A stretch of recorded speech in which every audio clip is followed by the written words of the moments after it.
영원히 찬양받으실 우리 하나님께 오늘 저희들이 찬양하기 위해서 모였습니다. 우리가 주님을 찬양할 수밖에 없는 것은 아무도 돌보지 않았던 우리를 주께서 주목하시고 찾아오시고 돌보아 주셨기 때문입니다. 이 구원을 오늘 이 시간 기억하며 찬양하기를 기도합니다. 함께 하심을 믿사옵고 예수님 이름으로 기도하였습니다. 아멘. 성탄절입니다. 우리 서로에게 성탄 인사, 메리 크리스마스 인사합시다. 네, 메리 크리스마스. 저는 오늘 아침에 특이한 체험을 했어요. 제가 교회에 오려고 차에 시동을 딱 거는데 그 아가씨가 나오셔가지고 오늘은 성탄절입니다. 메리 크리스마스 그러더라고요. 살다가 차에서 그 나오는 방송이 있잖아요. 이야, 정말 21세기를 살아봐야죠. 어쨌든 우리 모두에게 기쁜 날이 되었으면 좋겠습니다. 어제 이어서 말씀드리겠습니다. 어제 마리아와 엘리사벳이 만나는 장면이 나왔는데요. 바로 이어서 마리아의 찬송이 나옵니다. 이 마리아 찬송은 너무나 유명해서 마그니피카트, 그가 나를 위대하게 하셨다. 그가 위대하게 하셨다. 이게 서양에서는 아주 전통적으로 찬송이 불려지고 저도 여기에 대해서 많이 설교도 했습니다. 그리고 마침내 세리요한이 출생합니다. 57절에서 63절 보면 세리요한의 출생 장면이 나옵니다. 사가랴가 아들의 이름을 요한이라고 말하자 곧바로 그가 말을 하게 됩니다. 지금까지는 벙어리가 되어 있었잖아요. 이제 아이가 낳고 이름을 요한이라고 부르는 순간에 드디어 혀가 풀리게 된 것이죠. 말을 하게 되었습니다. 그래서 즉시 자신에게 이 큰 구원을 베풀어 주신 하나님께 찬송을 드리는데 이 찬송이 이제 사가랴의 찬송으로 오늘 우리 본문입니다. 67절에서 80절까지 이 찬송인데 이 찬송 속에는 무엇보다도 구원이 주제가 되어 있어요. 사가랴가 왜 하나님께 찬양을 드리냐? 자기 가정을 구원해 주고 자기 백성을 구원해 주셨다는 것 때문에 찬양을 드리고 있습니다. 먼저 사가랴 찬송의 특징을 보면 첫 번째, 성령에 의하여 불러진 찬송입니다. 그 부친 사가랴가 성령의 충만함을 받아 예언하여 이르되 자기 자신이 작사 작곡해서 부른 찬송도 아니고 또 이미 있는 곡에다가 가사를 붙여서 부른 것도 아닙니다. 자기 자신 안에서 역사하시는 성령의 도움으로 이 찬송을 부릅니다. 그러므로 이 찬송은 하나님의 뜻을 계시하는 찬송입니다. 하나님께서는 장차 오실 예수 그리스도가 어떤 분이시고 그가 하실 일은 무엇이며 그리고 자신의 아들인 요한이 한 일이 무엇인지를 그의 입을 통하여 예언해주고 계십니다. 자, 이 성탄 찬송은 사실은 성령의 감동으로 부를 때만 이게 은혜가 있어요. TV에 오늘 아침에도 제가 성탄 메들리, 찬송 메들리 이렇게 들었습니다만은 성령에 감동되지 않은 그런 찬양은요, 아무리 멋있는 그런 찬양이라도 우리의 영적, 특별히 하나님을 믿는 우리에게는 큰 감동이 없다는 것입니다. 성령으로 불러야 된다는 것이죠. 두 번째, 하나님 아버지께 드리는 찬송이라고 나오고 있습니다. 사가랴는 찬송의 대상을 정확히 합니다. 그는 찬송하리로다 주 이스라엘의 하나님이여, 찬송하리로다 주 이스라엘의 하나님이여. 여기 보면 하나님을 주님이라고 부르고 큐리오스, 주님이라고 부르고 있죠. 그를 만왕의 왕이시고 만유의 주라고 천지 만물을 지으시고 통치하시는 이 세상의 주인으로 고백합니다. 그리고 또 이스라엘의 하나님이라고 부르고 있습니다. 특별히 온 세상의 하나님이시기도 하시지만 자기 백성, 이스라엘 백성들의 하나님이 되어주신 분이시라고 말하고 있습니다. 우리 역시 우리가 하나님께 찬양을 드릴 때 하나님께 천지의 대주제이신 하나님께 찬송을 드리는 것이라는 것, 그리고 이스라엘의 하나님이 되어주신 하나님께 찬양을 드린다는 사실을 잊지 말아야 된다는 말씀을 드린 것입니다. 하나님께 사실 이 성탄 찬송을 가지고 돈을 벌어서는 안 되는데, 제가 전에도 한번 말씀드렸습니다만은 지금까지 소위 저작권이라는 거 있잖아요. 수많은 유행가나 이 수많은 이 곡들 중에서 돈을 가장 많이 번 곡 5위 안에 이 성탄과 관계된 찬양이 한 곡인가 두 곡인가 들어있더라고요. 원래 이 찬양은 돈 벌려고 불러서도 안 되고 사람들에게 불러서도 안 되는 건데, 이건 하나님께만 드려야 되는 건데, 사실 이 사실이 무시되고 있다는 것이 참 안타깝습니다. 세 번째, 하나님께서 그를 방문하여 속량하여 주심에 대해서 부르는 찬송입니다. 그 백성을 돌보사 속량하시려며라고 되어 있습니다. 자기 백성을 돌봐주셨다고 말하고 있어요. 구약의 예언자들을 통한 계시가 말라기 선지자를 마지막으로 끝났다는 것을 알고 계시죠? 그리고 소위 중간기라고 부르는 400년이라는 세월 동안 계시가 없었습니다. 이렇게 긴 세월이 지난 후에 마침내 하나님께서 자기 백성을 케어해 주셨다는 거예요. 돌봐준다는 것은요, 지금 어려움을 겪고 있는 노약자분들을 한번 생각해 보세요. 완전히 버려졌고 누구도 돌봐주지 않았는데 누군가가 가서 돌봐주었다는 거죠. 바로 그런 의미입니다. 그런데 하나님께서 여기 자기 백성을 돌봐주셨는데 신실한 백성이 아니에요. 그리고 불충성하고 거역했던 백성입니다. 저도요, 한 주간을 살면서 하나님 말씀대로 살아보려고요, 애를 씁니다. 애를 쓰는데 제가 그냥 원하는 만큼 항상 도달하지를 못해요. 그래서 항상 하나님 앞에 충성스럽지 못한 사람이구나, 그런 생각을 하게 됩니다. 정말 충성한다는 것은 24시간을 온전히 하나님께 변함없는 마음으로 나가야 되는데 그러지를 못하는 제 자신을 보라는데, 이스라엘 백성들뿐만 아니라 여기 앉아있는 우리 모두도 다 불신이 있고 불충성 거해가는 백성들입니다. 하나님께서 이스라엘 백성들을 살리기 위해서 선지자들을 보내되 부지런히 보냈다고 말씀하고 있지 않습니까? 근데 그 선지자들을 보냈는데 들으면 좋을 텐데 듣지를 않았지 않습니까? 여러분, 세상에서 지금 이 시간도요, TV를 통해서 유명한 또 유튜브 그 채널들을 통해서 유명한 교수님들, 유명한 학자들, 그런 사람들 목소리를 많이 듣습니다만은 사실 여러분을 구원할 목소리는요, 이 하나님의 교회를 통해서 나오는 거예요. 저는 참 가슴 아파하는 일이 있습니다. 제가 진짜 돈이 좀 많으면은 항상 이 지갑에 돈을 넣고 다니다가 가서 헌금하고 싶은 그런 마음이 들 때가 한두 번이 아닌 곳이 바로 상가 교회들이고요, 또 지하 교회들입니다. 우리 교회도 지하 교회입니다. 근데 가슴이 아파요. 거기다 보면은 소망교회라고 딱 써놨어요. 참 내가 그럼 내가 속으로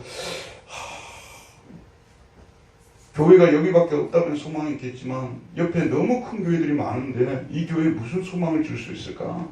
속으로 막 그런 생각이 들어서 돈이 좀 있으면 가서 헌금이라도 하고 나오고 싶은 그런 마음이 들어요. 여러분들 아무도 몰래 좀 약한 교회들 보시면요, 그냥 조용히 헌금도 좀 하고 나오십시오. 하나님께서 그것을 얼마나 기뻐하시겠습니까? 자, 이렇게 선지자들의 말을 들어야 되는데, 선지자들의 말을 들어야 돼요, 여러분. 선지자들이 솔직하게 말씀드리면요, 좀 큰 교회 목사님들은 우리 성도님들하고 부딪힐 일도 없으니까 목사님의 장단점도 파악하기도 어려워요. 근데 이 작은 교회들은요, 자주 부딪히기 때문에 목사님들의 장단점이 드러나거든요. 그래서 이 단점을 보기 시작하게 되면요, 말씀이 들어오질 않게 됩니다. 말씀이 들어오지 않으면 어떻게 보면 내 영혼이 망해버리는 것이거든요. 그걸 사탄이 노리는 것이고요. 그래서 여러분 결심하십시오. 단점은 보더라도 말씀은 잘 듣자고요. 예. 단점은 보더라도 말씀은 잘 들어야 된다는 거죠. 근데 이스라엘 백성들이 보내고 또 보내도 듣지를 않아서 퍼포먼스라는 걸 아시죠, 여러분? 퍼포먼스. 몸으로 그냥 뭔가 행동을 해가지고 보여주는 그 퍼포먼스를요, 이사야하고 에레미야, 에스겔이 퍼포먼스를 했어요. 심지어는 몸을 다 벗고 퍼포먼스를 했어요. 너희들이 이렇게 끌려갈 것이라는 거. 그런데도 이스라엘 백성들이 안 들었어요. 참 이스라엘의 역사를 통해서 우리가 배울 게 너무 많아요. 아, 이렇게 말해도 안 듣는구나. 그런 성경을 읽으면서 우리 자신은 얼마나 말을 잘 듣는 사람들인가 생각해 봐야 된다는 것입니다. 그래서 하나님은 원래 벌 주는 걸 좋아하시는 분이 절대 아니십니다. 그런데 너무나 사랑하시기 때문에 70년 동안 바벨론 포로 생활을 시키고, 그러나 불쌍히 여기셔서 그들을 건져내시고 다시 고국으로 돌아오게 하시고, 그 다음에 성전을 건축하고 스바냐, 학개, 스가랴 이런 선지자를 통해서 계속 이제부터라도 우리가 정말 정신 차리고 하나님 말씀 붙들고 삽시다. 이제는 성전을 떠나지 말고 말씀 중심으로 살아갑시다. 간곡하게 부탁드렸음에도 불구하고 고국에 돌아와서도 바뀐 것이 없는 참 안타까운 상황. 8.15 강복이 됐다는 것을 여러분 알고 계시죠? 역사를 근현대 교회사를 읽으면요, 속이 너무나 상하고 속이 터질 것 같은 것이요, 그 일본에 협조했던 소위 친일파들이 한 명도 죽지 않았다는 거예요. 그거 제가 그 세계 역사 강의에서 똑바로 들었거든요. 책도 읽어보고요. 근데 친일파로 죽은 사람이 없다는 거예요. 그런 역사 청산이 안 되는 거죠. 그리고 오히려 그 협력했던 사람들이 그 이후에도 계속 잘 되고, 그래서 여러분 그 가슴 아파하는 사람들이, 그 특별히 젊은이들이 막 화염병을 들고 그러잖아요. 그 친구들은 무조건 욕만 하면 안 되는 거예요. 역사를 아니까 그런 행동들을 하는 거죠. 그 행동이 바른 것은 아니지만 그 나이에도 분노를 하지 않는다면 언제 분노를 하겠습니까? 그래서 이스라엘의 역사도 보게 되면 돌아온 후에 하나도 바뀐 것이 없어요. 그래서 하나님께서 너무 속상해가지고 이번에는 어떤 벌을 주신 줄 아십니까? 계시를 주시는 말씀을 끊어버려요. 목사님 전하는 말씀이 하나도 귀에 안 들어온다. 그거는 여러분 축복이 아니에요. 그것은 참으로 가슴 아픈 일입니다. 내가 죄는 짓고 있어도 말씀은 들어와야 돼요. 내가 죄는 짓고 있어도 말씀은 들어와야 된다니까요. 그래야 우리가 살 희망이 있는 거 아니에요. 하도 이 사람들 말을 안 들으니까 하나님이 400년 동안이나 말씀을 주시지 않은 거예요. 400년 동안이나 끊어버렸어요. 그리고 400년이 지난 후에 드디어 이제 하나님께서 이 자기 백성을 불쌍히 여기시고 찾아오시는데, 그 당시는 이스라엘이 노마의 식민지 속국이 되어 있었던 게 아니겠습니까? 그때 하나님께서 그 백성을 돌봐주셨다라고 말하고 있습니다. 돌봐주셨다는 에피스케토마이, 이 단어는 이 복수형으로 에티스캡사토인데, 이게 돌봐주다, 케어해주다 그것이 있고, 또 방문했다, 그 다음에 찾아주셨다라고 번역할 수 있습니다. 하나님께서는 이제 드디어 자기 백성을 돌봐주셨습니다. 방치되어 있던 자기 백성을 돌봐주셨습니다. 그 다음에 방문해 주시고 찾아주셨습니다. 사가랴를 찾아주시고 엘리사벳을 찾아주시고, 그리고 그녀의 태를 이뤄 아이를 잉태하게 해주셨습니다. 그리고 자기 백성을 구원하는 일을 본격적으로 시작하셨습니다. 그리고 그 백성을 속량해 주셨다고 말하고 있어요. 속량해 주셨다. 속량. 속량이 무슨 뜻입니까? 속죄할 속자고요. 속죄할 속자. 양자는 어질 양자입니다. 속죄할 속 어질 양이고요. 몸값을 받고 종을 풀어주어서 양민이 되게 한다는 뜻입니다. 그 한자가 참 이게 깊은 뜻들을 가지고 있어요. 저희 세대는 한문을 공부하는 세대였거든요. 저도 한문을 공부를 했고, 늘 이게 한문으로 된 신문을 받고, 당시는 성경도 한문으로 돼 있었어요. 국한문 이렇게 섞어 있었잖아요. 계속 한문을 받기 때문에 한문에 저는 익숙합니다. 근데 한문은 한글이 담아낼 수 없는 깊은 뜻들을 가지고 있어요. 이게 뭐냐면, 몸값을 받고 종을 풀어주어서 양민이 되게 한다까지가 이게 속량이에요. 풀어주기만 하고 계속 그냥 이렇게 내버려두면은 그건 속량이 아니라니까요. 양민이 되게 하는 그런 데까지 되게 만들어주는 것이 속량이라는 것입니다.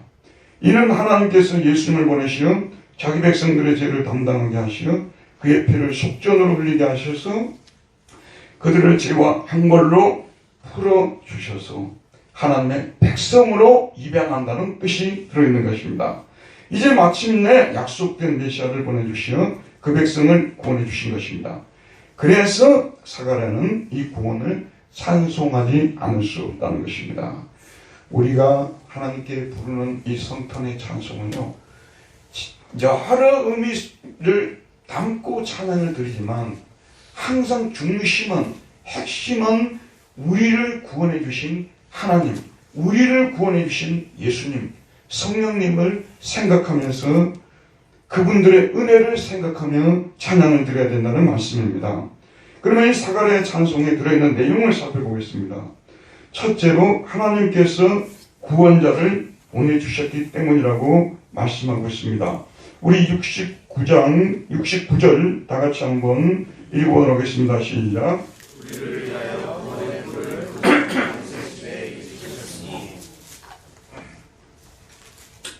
여기 보면은 우리를 위하여 구원의 뿔을 다윗의 집에 일으키셨나니, 제가 지난 2주 전인가 설교 말씀드렸죠. 우리가 성경을 이해하기 위해서는요, 이스라엘의 역사를 좀 알아야 됩니다. 아브라함이 어느 시대 사람이고 다윗이 어느 시대 사람이고 이걸 좀 알고 있어야 이 성경을 이해할 수가 있어요. 제가 우리 초등부 또 중고등부 청년부 우리 학생들에게 우리 전도사님들이 좀 지리도 가르치고 역사도 좀 가르치라고 제가 말씀드렸잖아요. 그래야 이거 이해가 돼요. 근데 여러분, 이 다윗은 어마어마한 사람이요. 이스라엘에 수많은 사람이 태어났지만 다윗과 같은 사람은 없었습니다. 이 다윗은 너의 후손을 통해서 하나님의 왕국을 세우시겠다는 예언을 받은 사람이에요. 다윗은 여러분 잘 아는 대로 베들레헴 사람이거든요. 별 볼 일 없는 양을 치는 목동이었습니다. 그런데 하나님께서 다윗을 들어서, 너의 후손을 들어서 하나님의 왕국을 만들 것이라고 말씀하고 계시는데, 너의 후손, 그 후손을 사람들이 많이 기다리고 살았어요. 마침내 그 후손이 왔다는 것입니다. 하나님께서 우리를 위하여 구원의 뿔을 그 종 다윗의 집에 일으켜 주셨기 때문에 하나님을 찬양드린다. 드디어 다윗의 자손을 보내주셔서 이 땅에 영원히 지속될 견고한 하나님의 왕국을 세워주셨기 때문에 찬양하는 거예요. 여러분, 저와 여러분도 하나님을 믿기는 하지만 하나님을 소위 말해서 왕국 사상이라고 하는데요.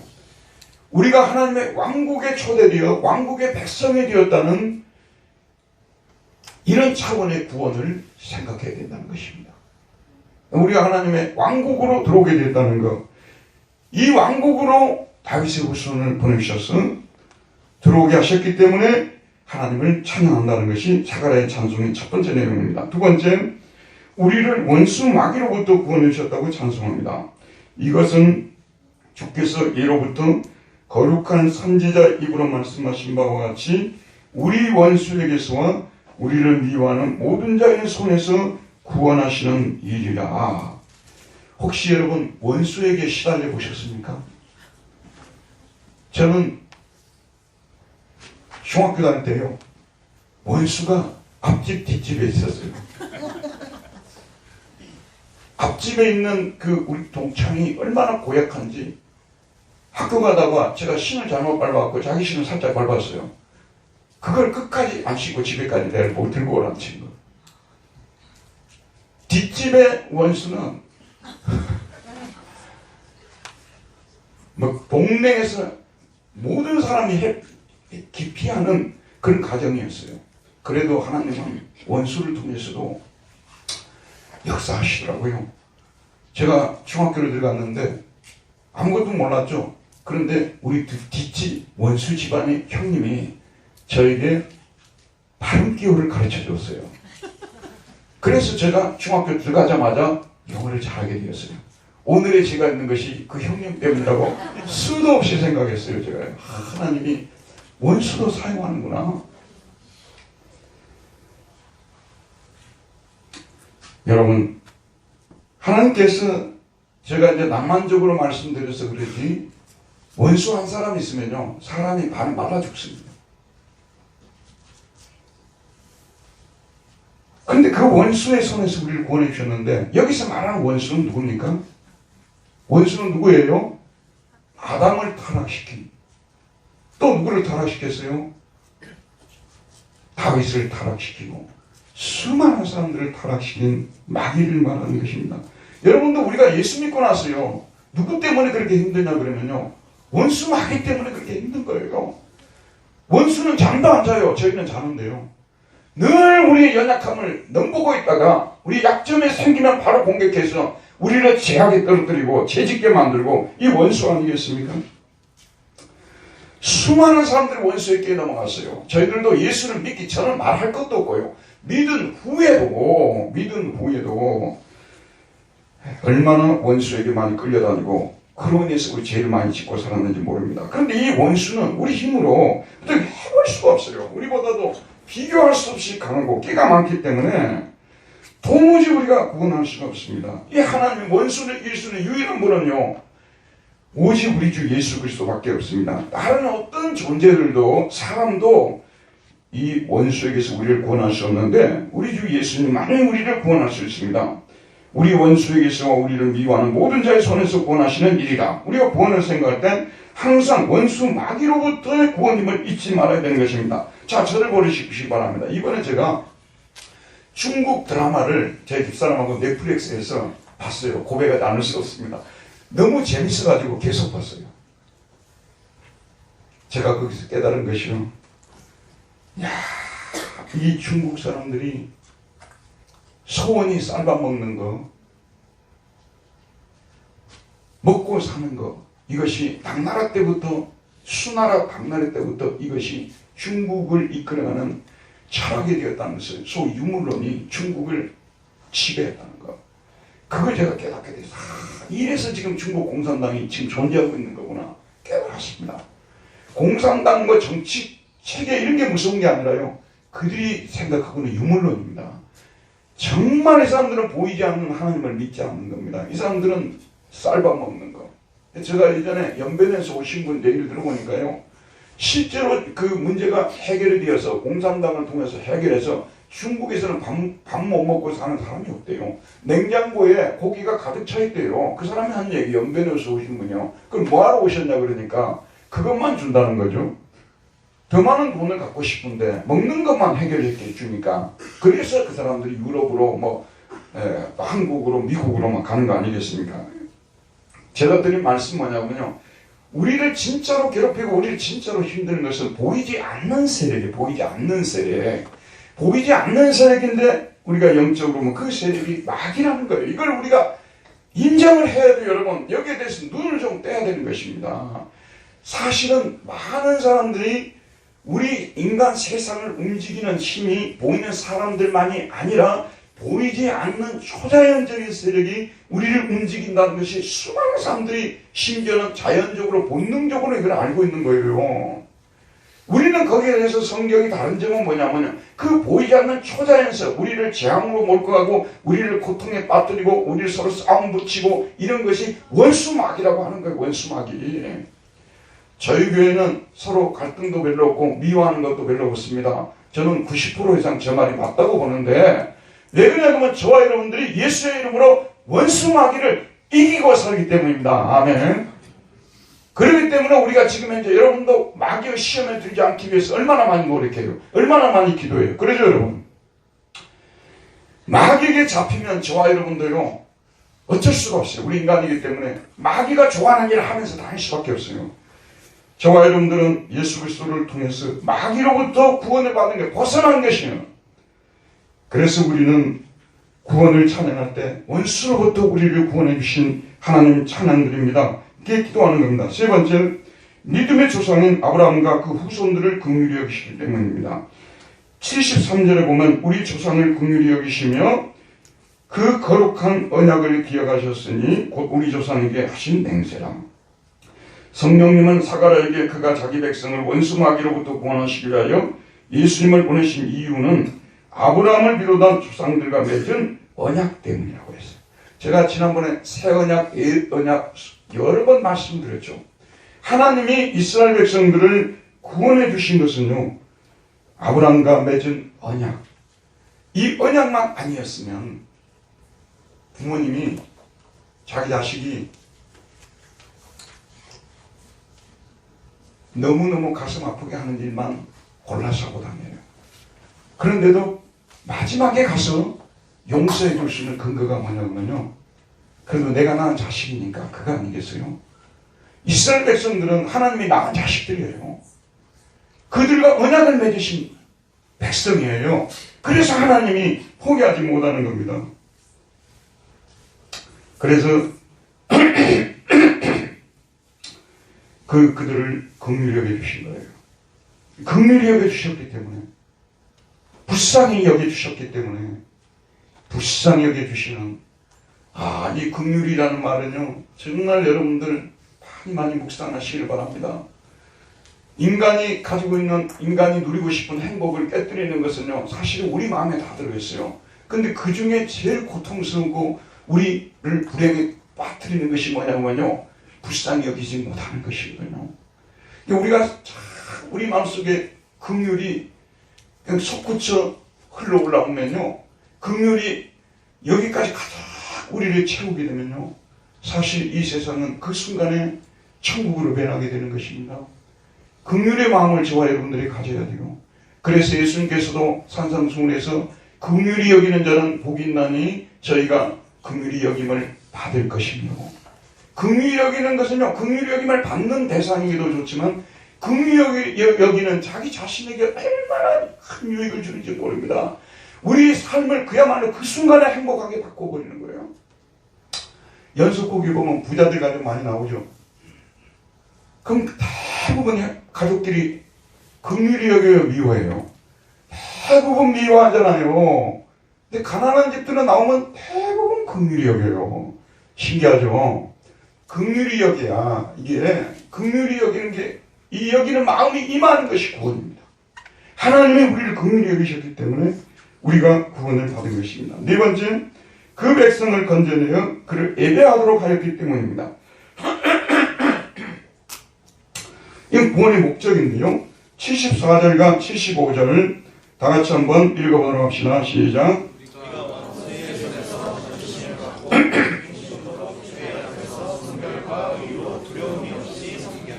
예, 하나님께서 우리를 구원해 주신 것은요, 우리를 원수의 손에서 건져가지고, 언제까지요? 언제까지? 종신토록 누구 앞에서요? 주의 앞에서. 그 다음에 나오는 단어가 뭡니까? 성결과 의로 두려움이 없이 섬기게 하리라. 성결하지 않으면, 의롭지 않으면 하나님께 참된 예배 드릴 수 없어요, 여러분.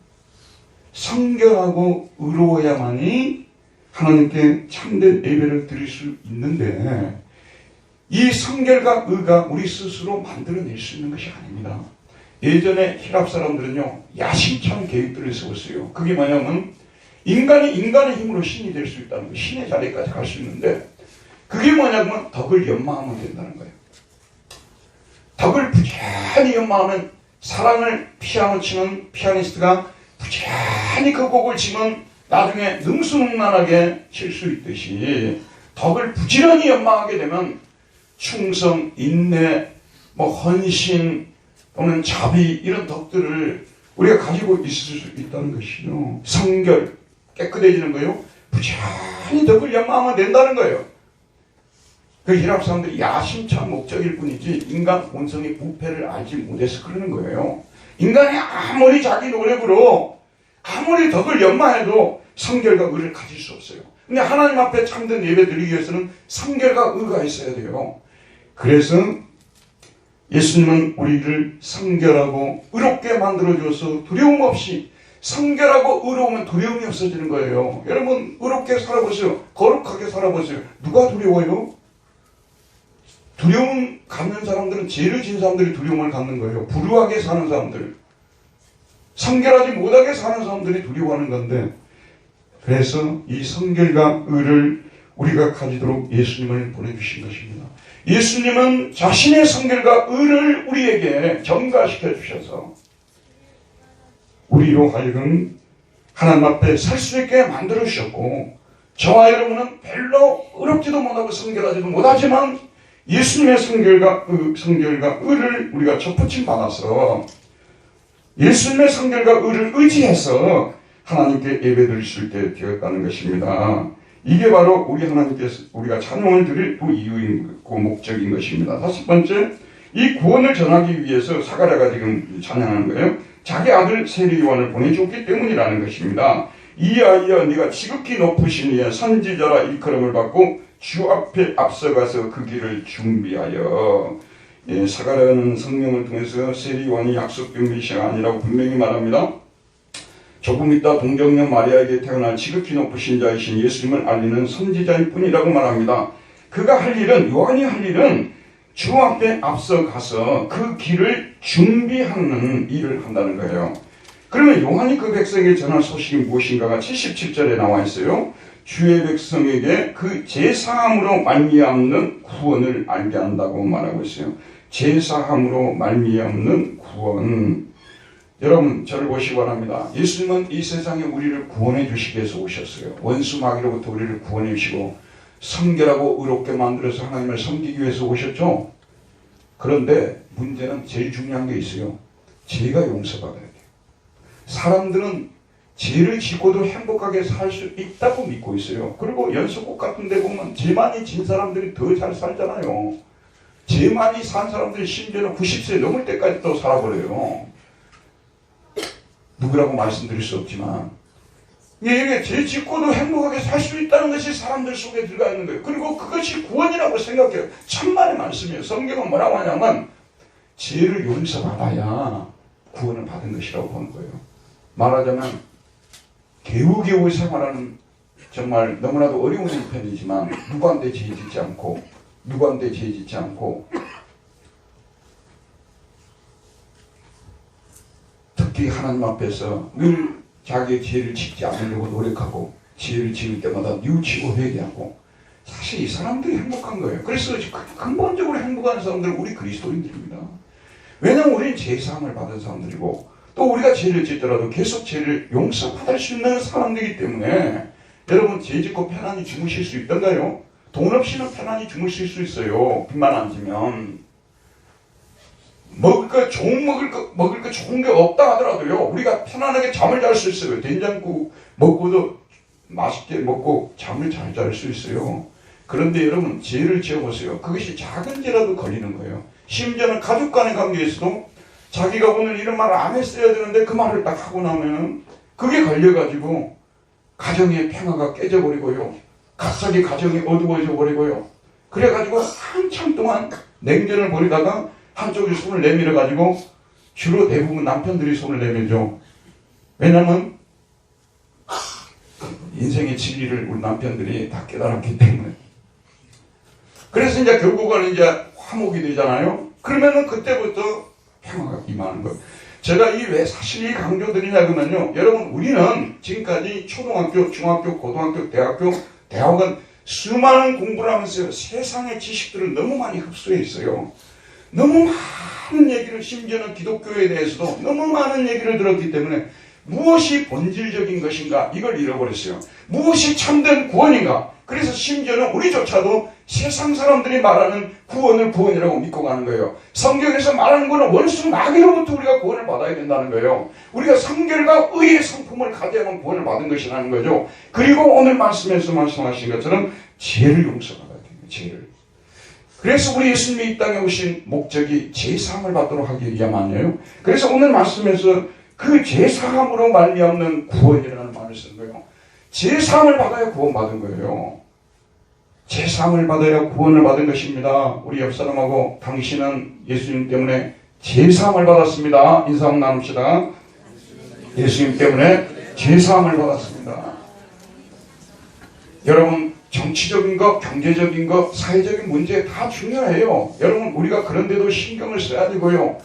저도 환경단체에 한 5년 이상 지금 이렇게 뭐 소위 말해서 기부한다 그러잖아요. 그런 거 하고 있는데 환경 문제도 신경 써야 되고요. 다 이렇게 해야 되고 우리가 중요하지 않은 것이 없어요.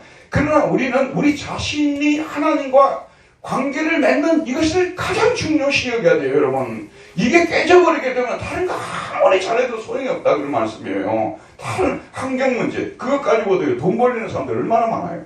환경단체란 이름으로도요. 내 걸고도 돈 벌리는 사람들 얼마나 많습니까, 여러분. 기아 대책 바로 우리가 도와줘야 되잖아요. 우리가 아프리카에 불쌍한 아이들을 돕는다. 바로 도와줘야. 근데 바로 딱 안 도와줘요. 얘들이 혹시 영리를 취할까? 그러지 않습니까? 그래서 문제는 뭐냐면 진짜 깨끗한 사람들이 그런 것 인도해야 되는데 그런 사람들이 많지 않다는 거예요. 처음에는 깨끗하게 시작했다가요. 나중에는 영리를 취하고 이익을 취하고 이런 일들이 생기잖아요. 그렇기 때문에 중요한 게 뭐냐면 제사함을 받는 것. 이 제사함을 받는 것이 구원입니다. 그래서 이 제사를 용서해 주셔서 하나님께 찬양을 드리겠다는 말씀이 여섯째, 죽음에 앉은 우리를 구원해서 평강의 길로 인도하실 것이기 때문이라고 말하고 있습니다. 장차 오실 하나님의 아들은 어떤 일을 하실 것인가? 자기 백성을 이는 우리 하나님의 긍휼로 인함이라. 이로써 돋는 해가 위로부터 우리에게 임하여 어둠과 죽음의 그늘에 앉은 자에게 비치고 우리 발을 평강의 길로 인도하시리로다 하니라. 왜 하나님께서 그 백성을 구원해 주시는가? 우리가 착하고 구원받을 만한 공로가 있어서가 아니라 하나님의 긍휼이 불쌍히 여기시기 때문에. 자, 여러분, 햇빛을 못 받고 사는 것이요 사실 보통 일이 아닙니다. 햇빛을 계속 못 받고 살아보세요. 제가 독일에 있는 우리 아들 생각하면 좀 마음 아픈 부분이 있어요. 그때 방학기가 너무너무 어려워가지고 아무리 방을 찾고 또 찾아도 결국은 얻지를 못해서 햇빛이 안 들어오는 집에 지금 사는 거예요. 그것만 생각하면 굉장히 마음이 아파요. 그래서 일부러 햇빛 받으러 나가라고 제가 그랬습니다. 햇빛을 받아야 되는데. 오늘 말씀 이로써 돋는 해가 위로부터 우리에게 임하여. 예수님은 돋는 해입니다. 어둠에 앉은 자들에게 비추어지는 돋는 해. 돋는 해. 그 다음에 돋는 해가 위로부터 우리에게 임하여 어둠과 죽음의 그늘에 앉은 자에게 비치고.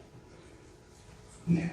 어둠과 죽음의 그늘에 앉은 자라고 우리를 이야기하면요, 아우슈비츠 핵물소에 앉아있는 사람들이 지금 서대문 핵물소, 청송, 교도소 그런 데 앉은 사람들이 어둠과 죽음의 그늘에 앉은 자라고 말할 수가 있겠습니다만은 사실 우리 인간은요, 제 문제가 해결되지 않는 한 어둠과 죽음의 그늘에 앉아 있을 수밖에 없는 존재입니다. 말하자면 우리는 죽음의 수용소에 살고 있는 것입니다. 어떻게 빠져나올 수 있습니까? 바깥으로부터 빛이 비쳐 와줘야 되는 거예요. 동굴 속에 갇혀있는 이 죄수들이 반사되어 들어오는 이 빛만을 보고 그것이 이러쿵저러쿵 바깥 세상이 이러쿵저러쿵 하다가 밖에서 들어오는 빛이 비쳐 들어오니까 밖으로 직접 나가보니까 그 빛을 받아보니까 자기들이 얼마나 어리석게 살았는가를 알게 되었다는 것이 그 유명한 플라톤의 이데아론 아니겠습니까? 저와 여러분들이 아직 이 빛을 맛보지 못했기 때문에 우리는 죽음의 그늘에 앉아있다고 생각하지도 않고 그런 것입니다. 참빛이신 예수님께서 위로부터 그 빛을 비추어 주셔야만 우리가 구원을 받는 것입니다. 더 나아가서 우리 발을 평강의 길로 인도하시리로다. 제사함을 받고 주님이 우리에게 빛을 비춰주실 때 우리는 드디어 평강의 길로, 평화의 길로 걸어다니게 된다는 것입니다. 여러분, 우리가 예수님을 진정으로 똑바로 믿으면은요, 그 무엇도 두려워하지 않는 사람이 됩니다. 그 어떤 사람도 두려워하지 않는 사람이 되는 것이고요. 심지어는 자기를 미워하고 자기 원수같이 대하는 사람도 두려워하지 않게 되는 거예요. 이게 구원입니다, 여러분. 떳떳하게 돈이 있든 돈이 없든 사회적 신분이 있든 없든 어떤 형편에 처하든지 떳떳하게 살아갈 수 있는, 평화롭게 길을 걸어 다닐 수 있는 이런 사람은 하나님께서 예수님을 통해서 우리에게 바로 이런 평화의 길을 걸어 다니게 만들어 주셨기 때문에 우리는 하나님을 찬양해야 된다는 말씀입니다. 결론입니다. 사가랴의 찬송은 구원에 대한 찬송이었습니다. 그는 자신의 삶에 일어난 구원을 경험하면서 하나님께서 그리스도를 통하여 세상을 구원하시겠다는 약속이 실현되었다는 공지를 받고 그 약속을 믿고 하나님을 찬송하게 됩니다. 우리 역시 우리의 삶에 구원을 경험해야, 자, 들어보십시오. 구원을 경험해야 진짜 하나님을 찬양할 수가 있어요. 근데 이 구원을 경험하는 거 보세요, 여러분.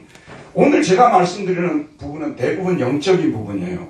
그런데 육적인 부분에서 일어나는 구원도 있어요. 우리 지금 유초등부 아이들이 있고 우리 중고등부 아이들이 있습니다만 자기가 교회 와서 전도사님, 목사님 말씀을 듣고 나도 한번 이 문제를 가지고 기도를 한번 해봐야 되겠다고 자기가 기도를 드렸어.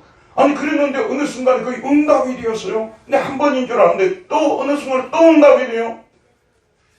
자, 그때 엄마 아빠가 아무리 교회 가자고 그렇게 막 다그치지 않아도요, 자기 스스로 오게 되어 있는 거예요. 구원을 경험하게 되면 찬양을 안 할 수 없는 것입니다. 아멘. 구원을 경험해야 되는 것이 너무나 중요한 거예요. 오늘 이 사가랴는 자기가 구원을 경험했기 때문에 이런 찬양을 부르고 있는데 그 찬양이 구원 찬양이라는 것입니다. 자, 요약을 해봅시다. 우리가 왜 하나님을 찬송해야 합니까? 첫째, 그가 우리를 위해 하나님의 왕국을 세울 왕을 보내주시고 우리를 왕국 백성으로 삼아주셨기 때문이죠. 둘째, 믿는 우리를 그 나라 백성으로 삼아주셨기 때문이죠. 이게 둘째고요. 셋째, 믿음의 조상들과 맺은 언약을 기억하시고 우리를 불쌍히 여겨주셨기 때문에. 넷째, 우리를 죄로부터 마귀로부터 죽음으로부터 구원해 주셨기 때문에. 다섯째, 우리를 의롭게 만드시고 성결하게 하시어 하나님 앞에서 두려움 없이 그를 예배하도록 하셨기 때문에. 여섯째, 우리를 사망의 어둠에서 건져내시어 평강의 길로 인도하셨기 때문이라고 말하고 있습니다. 정말 죄송합니다만은 하나님을 우리가 경배하고 믿는데요, 지식적인 측면이 모든 것이 아니에요. 사실은 정적인 측면도 있고 의지적 측면도 있어요. 이 세 가지가 아주 균형을 잡는 신앙이 가장 좋은 신앙이겠죠. 그런데 그 중에서도 제일 중요한 것이 뭐냐면 이 지식적 측면이에요. 일단은 우리가 정확히 알아야 됩니다. 자기가 구원을 받았다고 말하면서도 예전에 그래서 구원받은 사람들이 와가지고 당신은 언제 구원받았습니까? 물어보게 되면 쩔쩔매고, 성경에 보면 예수를 믿은 사람이 구원받았다고 말하지 다른 말을 취하지 않습니다. 주 예수를 믿으라 그리하면 너와 네 집이 구원하더라. 무슨 체험을 했다고요? 교회 생활을 오래 했다고요? 무슨 선한 일을 했다고요? 그건 자기 생각이지. 성경에서는 주 예수를 믿으라 그리하면 너와 네 집이 구원을 받으리라. 나는 예수님을 믿기 때문에 구원을 받았다고. 당신이 아무리 내 삶을 판단하고 내 행위를 판단할지라도 나는 주 예수님을 믿기 때문에 구원을 받았다고 말할 수 있어야 돼요. 오늘 여러분 제가 말씀드린 구원의 6가지 내용들을 기억하시면서 이 성탄의 시즌에 더 주님을 묵상하고 찬양하는 저와 여러분 되기를 바랍니다. 은혜로우신 하나님, 오늘도 생명의 말씀을 우리에게 주셔서 왜 우리가 하나님을 찬양해야 되는지에 대해서 말씀해 주셨습니다. 참으로 그 어느 누구도 돌아보지 않았던, 그 어느 누구도 방문하지도 찾아보지 않았던 우리를 하나님의 아들이신 예수님께서 우리와 같은 비천한 사람의 모습을 입으시고 이 땅을 방문하셨습니다. 돌봐주셨습니다. 속량해 주셨습니다. 죄를 용서해 주시고 원수의 손에서 구원해 주셨습니다. 성결과 의로 우리를 구원해 주셨습니다. 하나님 앞에 두려움 없이 평화롭게 거닐 수 있게 만들어 주셨습니다. 이런 은혜를 생각하면서 오늘 하루 동안도 이 한 주간 동안도 날마다 하나님을 찬양하며 살아가는 우리 모두가 되게 하여 주옵소서. 예수님 이름으로 기도하였습니다. 아멘. 다 같이